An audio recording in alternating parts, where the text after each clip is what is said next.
figure 6.4, we've got a series resistor going into two parallel resistors. Okay, so this is R1, R2, and R3. And R1 is 1 ohm.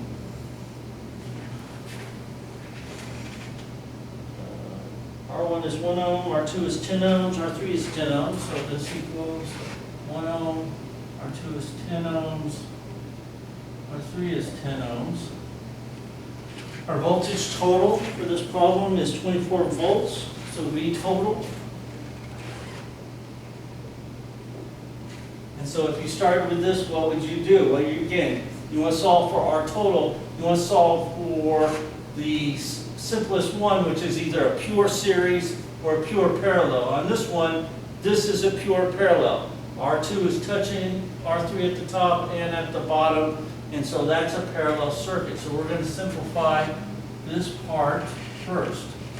And so if we go to our A diagram, we're going to end up with basically R1 in series with R2, 3. Again, R1 is equal to 1 ohm. Our V total is still 24 volts. We don't know what R2, 3 is, but we know it's in parallel. Now again, as you look at these two, you notice they're equal. The shortcut for equal resistances in parallel is that R2, 3 is going to equal R divided by N, where R is the value of either resistor divided by the number that are equal in parallel. So R is 10 ohms.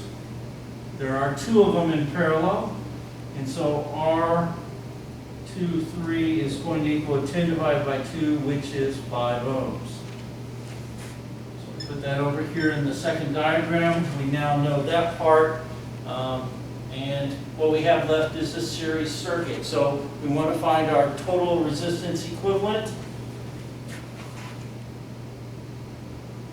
It's just going to be one resistor.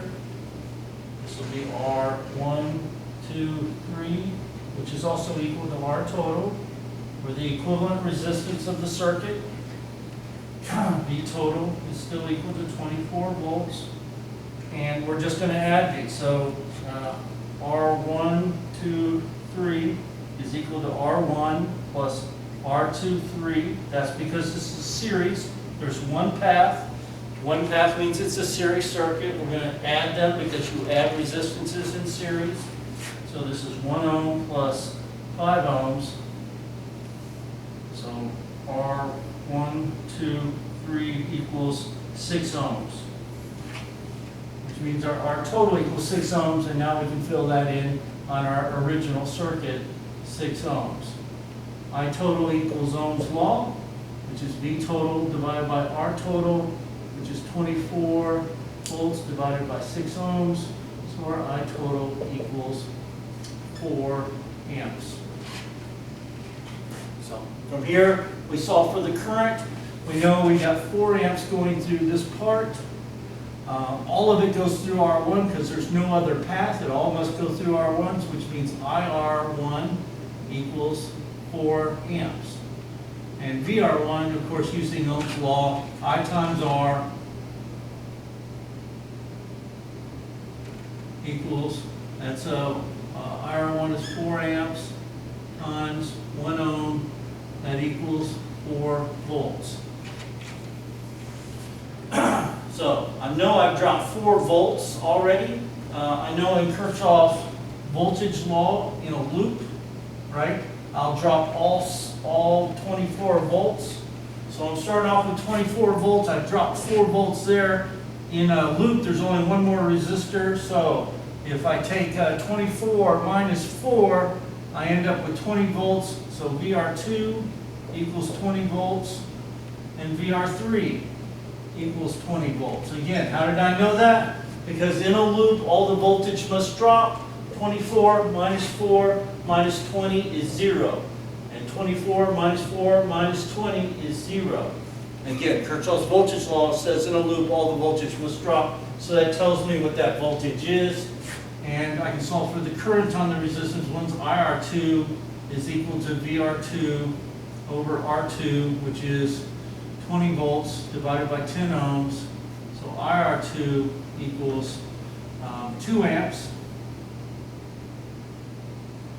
And IR3 is the same equation. IR3 equals 20 volts divided by 10 ohms. So IR3 also equals 2 amps. And you notice we had a total of 4 amps. So we had 4 amps coming into the node, 2 amps going that way, and 2 amps going this way. Again, they split equally because these resistors are equal, so the current split equally. And we have now solved for all the voltages, all the currents of this circuit. So, very good. That finishes our resistance of banks in series.